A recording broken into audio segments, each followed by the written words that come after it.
Hello mga kabibig! Welcome back sa ating bagong YouTube channel. Ito ang pinakamaingay ng YouTuber sa balat ng YouTube. Ako si Kabibig, labak na ta! With evidence, naku po! Splice video pala yung pinalabas ng mga bashers, ng mga kritiko ni Raffy Tulfo. Oo, nagsalita na si Senator Raffy Tulfo. This is so amazing. At least this time, talagang nagsalita na, naglabas na ng official statement si Senator Raffy Tulfo. Pasensya na, ay. Si Senator Raffy Tulfo tungkol sa splice video. Ay, nagkamali pala tayo, kabibig. Oo, paano naging splice video yun? Ay, ewan ko, kabibig. Basta sabi ni Senator Raffy Tulfo, splice video daw yun. Oo, kaya na-alerto ang mga kasundaluhan kaya nagkaroon ng manifesto kasi naniwala ang mga kasundaluhan sa splice video. Ay, ganun ba? So, sino ang nandun sa splice video? Di ba si Raffy Tulfo ang nagsabing duwag? Naku, kabibig, huwag mo lang sabihin yan. Kasi splice video nga. Ikaw talaga, kabibig, maniniwala ka talaga sa mga splice video. Ay basahin natin ang official statement ni Senator Raffy Tulfo para malaman din natin ang kanya sa loobin. Hindi naman puro sa loobin lang natin ang ating intindihin. Sa loobin din ni Senator Raffy Tulfo. Ano ka ba? Nagsalita na si Senator Raffy Tulfo. Ikaw talaga, ha? Ay, nako, kabibig. Let's read the news of Senator Raffy Tulfo. Tingnan natin kung maniniwala ba kami. Ikaw talaga, ha? Hindi ka maniniwala. Ewan ko, kabibig. Basta gusto ko lang tingnan. Ay, eto mga kabibig. Basahin ko. Kita na ba dyan mga kabibig? Ito. Lakihan natin. Hinay-hinay sa paglaki. Okay, tingnan natin kung kita na ba ninyo? Kita na ba mga kabibig? So ito. Basahin una natin, ha? Ulitin natin. Statement from the office of the Senator Raffy Tulfo. It has come to our office attention that a splice video of Senator Idol Raffy Tulfo's program that was aired roughly 4 years ago. Matagal na pala yung i-video na iyan. In 2020. It's making the rounds online to deliberately destroy his image. Para pala sirain ang kanyang imahe. Kaya nag-trending ang videong ito. Talaga ba? Dapat ba talagang sirain ang imahe ni Raffy Tulfo? Kung ano yung ginawa mo, natural magbabounce back sa'yo. Diba? It's will go boomerang. Diba? The video involves a deceased member of the Philippine Army. Lakihan natin, ha? Ayan, Ayan. Ito, konti lang. The said old video suspiciously came out after the release of surveys for the 2028 presidential election, which afterwards was followed by a manifesto criticizing Senator Tulfo's treatment of men in uniform as assigned by retired soldiers. Napagtagpit-tagpit nila kung ano ang nangyayari. Diba? Okay, let's move on. Masakit isipin na ang mga kasundaluhan natin ngayon ay nadadawit na rin sa mga isyong pampolitika. Marahil hindi nila alam na sila ay nagagamit lamang. Lalo na sa usaping ito na halos mag-aapat na taon na ang nakakaraan. Nagamit pala ang mga sundalo. Well, it depends on the soldiers. I'm sure naman yung mga soldiers na panood nila ang video. I'm sure naman na talagang naglabas sila ng manifesto na nakita nila ang video kung ano ang nandoon sa video, di ba? And nobody ever forced them to write the manifesto. It's because that is their voice. They are just expressing their voice. They are just telling to the public and informing Raffy Tulfo what are their emotions. Mahirap ba yan? Splice video kasi kabibig, kaya nagkamali ang mga sundalo ba? Or mali ang interpretasyon ng mga madlang people? What's the problem, 'di ba? Ito pa, malaki ang respeto ni Senator Tulfo sa mga kasundaluhan dahil para sa kaalaman ng lahat ay eto, may sikretong ibubulgar si Senator Raffy Tulfo. Hold your breath. Ito na. Siya ay galing sa angkan ng mga military. Oh, galing pala sa military, mga angkan ng military si Senator Raffy Tulfo. That is new. Ngayon lang natin nalalaman ito. So dapat ibulgar natin itong sikretong ito. Oy, galing sa sulat yan ha. Hindi ko gawa-gawa yan. Galing yan sa official statement ni Senator Raffy Tulfo, sa Office of the Senator Raffy Tulfo, na galing siya sa angka ng mga military. Ang kanyang ama na si Lieutenant Ramon S. Tulfo Sr. ay miyembro ng Philippine Scouts na lumalaban sa mga Hapon at kalaunan ay nalipat sa the Philippine Constabulary at na-promote bilang colonel dahil sa pagiging commander na babad sa operasyon sa field. Oh. Ang kanya namang lolo na si PFC Felix Tulfo ay isa ring miyembro ng Philippine Scouts at kasama sa mga nasawi sa Bataan Death March sa Kapas Tarlac. Parehong nakahimlay ang ama at lolo niya sa libingan ng mga bayani sa Fort Bonifacio. Oh, kaya pala, matatapang ang mga Tulfo kasi nalalay tayo sa kailang dugo ang pagiging angkan ng military. Okay, let's move on. Dagdag pa sa kanila ay ang tiyuhin ni Senator Tulfo na miyembro ng United States Armed Forces in the Far East, si Staff Sergeant Sabas Tulfo na pinadala rin dito sa Pilipinas upang lumaban kasama ang mga Filipino.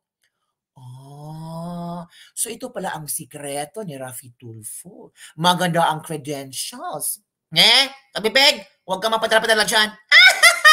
Hindi, we are just informing you people. Okay. Ito pa, katunayan, ito na ang dumadaloy sa dugo. Sabi ko nga sa inyo, nananalaytay, dumadaloy sa dugo ni Senator Tulfo ang lahi ng mga sundalo. Dahil din kung bakit natiling mataas ang respeto niya sa mga kasundaluhan. Oy, mataas ang respeto ni Senator Tulfo sa mga kasundaluhan. Take note on that matter. I-repeat ko ba? I-repeat ko. Si Senator Raffy Tulfo, again, listen up, ang dugo niya, ang dugo sa kanyang katawan, merong nanalaitay o dumadaloy ang dugong sundalo. Tapos, nasa lahi nila ang sundalo. Ito pa ha, at mananatili ang mataas na respeto ni Senator Raffy Tulfo sa mga kasundaluhan. Oh, gets nyo? Ano ka ba, kabibig? Ba't ka tumawa? Hindi, I'm just so amazed na ganito pala ang background ni Senator Raffy Tulfo. Atapang na tao, 'di ba? Ito, let's move on. Matatandaan na dumulog sa programa ni Senator Tulfo ang fiancé ni CPL Canlog na si Desiree Siraos dahil hindi pinaninindigan ni Corporal ang pinagbubuntis niya. Dagdag pa rito ay napahiya si Daisy sa kanyang pamilya, kaibigan at komunidad. Nang last minute na umatras si Corporal sa kanilang kasal na nakahanda na. Pagkalipas ng ilang araw, nasawi si Corporal Canlog at isa pa niyang kasamahan na isang military operation.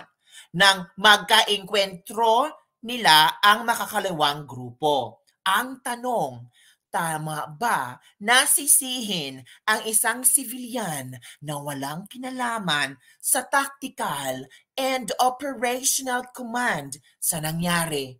Ha? Sinisi ba natin si Raffy Tulfo na siya ang dahilan kung bakit namatay si Corporal Canlog?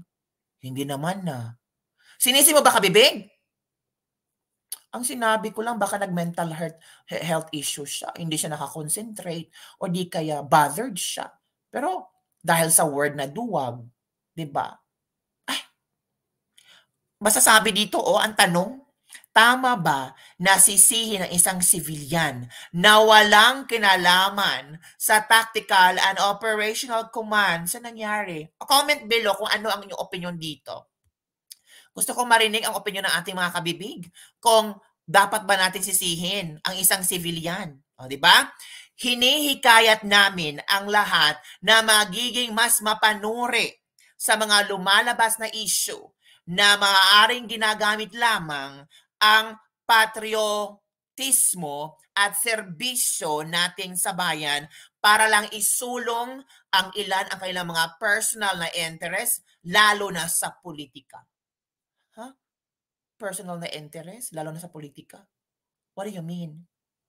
It's because after the result of the survey na naungusan si VP Sara Duterte ni Raffy Tulfo is ganito na lumabas na ang isyong ganito? Trending na ito sa sa TikTok eh. Ang dami na nakakita sa issue na ito. Ang dami nang nag-comment. 'Di ba? Ito pa. Makakaasa ang lahat na mananatiling tapat sa ating AFP si Senator Tulfo, which is good. I like this statement na maybe this is a statement na paninindigan ni Raffy Tulfo at maging promise ni Senator Raffy Tulfo para sa AFP. And dito na naintindihan ko na yung point ni Senator Raffy Tulfo. Ito na.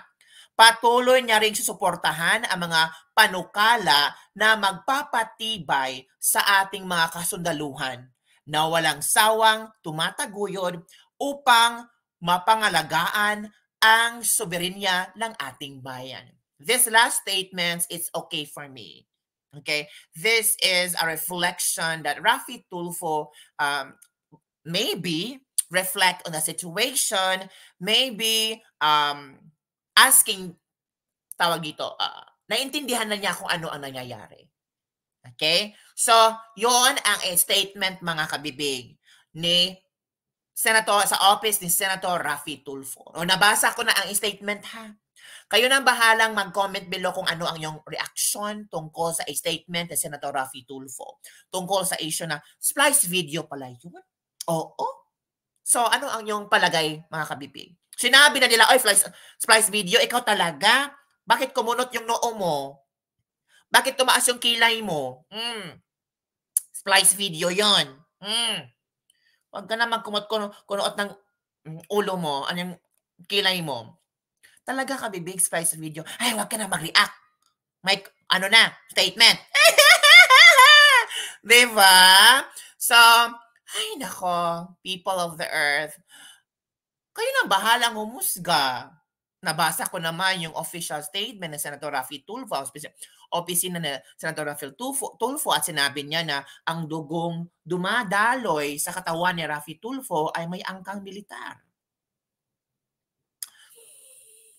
Bahala kayo. Kayo na talaga. And ito pa ang another, sa isang interview ni Senator Raffy Tulfo after na-release yung resulta sa survey, meron siyang sinabi. Ang sabi ni Senator Raffy Tulfo tungkol sa mga survey-serving yan, sabi ni Senator Raffy Tulfo, ha, basahin ko. Sabi niya, tika muna, ito na. Sabi niya, request ko lang sana sa mga survey company, huwag nyo na pong isama ang pangalan ko. Especially sa 2028 election surveys. Wala sa utak ko po yung 2028. Yan ang sabi ni Senator Raffy Tulfo, ha. Statement niya yan. Hindi yan gawa-gawa. Baka sabihin nyo namang splice video. Hindi yan gawa-gawa. It hurts me actually na nag-uumpisa pa lamang tayo. Pinag-uusapan na natin kung sino ang magiging kapalit. We should be talking about how we can support this administration going toward its goal hanggang ma-achieve sa pagdating sa 2028. Ang komento ko lang dito ay hindi mo makakontrol ang mga tao na magbibigay comment tungkol sa government ni Pangulong Bongbong Marcos because common people, madlang people, pobreng tao, masang tao ang siyang nakakaramdam kung ano ang pagkukulang. tayong mga pobreng tao ang siyang nakakaramdam kung saan patutungo ang gobyerno natin. Yeah, we keep on supporting the government, but in return, did the government support us? Naramdaman ba namin na sinusuportahan kami ng ating gobyerno? Kung naiparamdam namin na sinuportahan natin ang gobyerno, in return, ano ang aming makukuha? Kumusta na pala yung mga promises nila? Naramdaman ba namin? Na-achieve ba ng government natin? Kabibig, 2 years pa lang. 2 years na.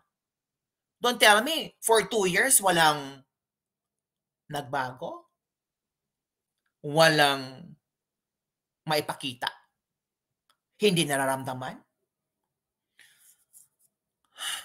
Pobreng tao, makakaramdam kung ano ang problema ng bansa. Pagtaas ng bigas, nasolusyonan na ba? If we keep on supporting the government, pero yung tiyan namin ay gutom na gutom, can we support the government? Mababang sahod? Mataas ang gasolina? Mahal ang pamilihin? Mahal lahat? Kaya ba naming suportahan ang gobyerno kung ang tiyan namin ay walang laman? And we cannot have the energy of pursuing our main objective, which is supporting the government. So sana, if we support the government, in return, government will also support us. How? Find solutions on how to lower the prices of the commodities. Mahirap bang gawin yon? Diba? So, yun lang kabibig ang aking point of view regarding this issue right now, na kaya naman nating suportahan ng gobyerno. Nagkagulo nga ang House of Representatives, nagkagulo nga ang Senado, ang dami ngang problema ang dami ngang mga problema na brought up sa Senado, ang dami mga Senate hearing, nakikinig lang ang common people sa House, sa Congress tungkol sa PI, tungkol sa Chacha, nakikinig lang ang tao at sinusuportahan ng tao kahit ayaw ng tao ng Chacha.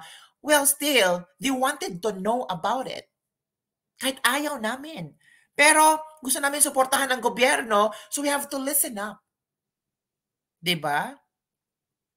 So ang tanging hiling lang ng pobreng Pilipino, ang pag-asa na sana kung susuportahan namin ang gobyerno, sana suportahan din kami ng ating gobyerno. Niloklok namin ang mga politiko diyan sa Senado at Kongreso kasi naniniwala kami na meron silang kakayahan. And naniniwala kami na may kakayahan si Senator Raffy Tulfo. Maraming naniniwala kay Senator Raffy Tulfo. Sana, it's not yet the end of his term, he can really prove not to himself but to the people who believe in him na meron siyang magagawa sa Senado. Those people that supports Raffy Tulfo believe him 100% na meron siyang magagawa sa Senado. And there will be a sudden change that all people will embrace and, accept Raffy Tulfo someday if he can make it. Why not? All people has a chance to prove himself. Right, mga kabibig? So, yun na nga ang aking latest lebak-lebak for today. Ano ang iyong komento tungkol dito? Basta ako, kung sabi nila Spice Video, sige nga, Spice Video. Pero marami kasing mga nakikita na mga netizen na yung video talaga. And sabi nila, hindi lang yung video na yan kabibig, marami pang video na parang ano daw, yung ibang tao, na alam nyo na kung anong ibig sabihin ko doon. Diba? So mag-comment kayo kung ano ang inyong reaksyon na ginagawa daw ito para siraan ang imahe ni Senator Raffy Tulfo, and these are all splice videos. So kung splice video, so this is a fake video. Splice video, so it means kinikat and edit the video para magmukhang totoo. So it means fake. Ganon. So kayo nang bahala mga kabibigyan mag-comment below kung ano ang iyong reaction tungkol dito. And hindi ako magla-live ngayon ha. I'm just recording this video kasi busy din ako. Ay. Salamat po sa lahat na nanood ng aking video and subscribing, commenting, and sharing this video to the whole world, to the universe rather. Bye everyone! See you next time. Enjoy the evening. Bye. Yan po ang ating latest lebak-lebak for the day. Don't forget to like, subscribe, and share this video. See you tomorrow for our mga lebak-lebak. Bye!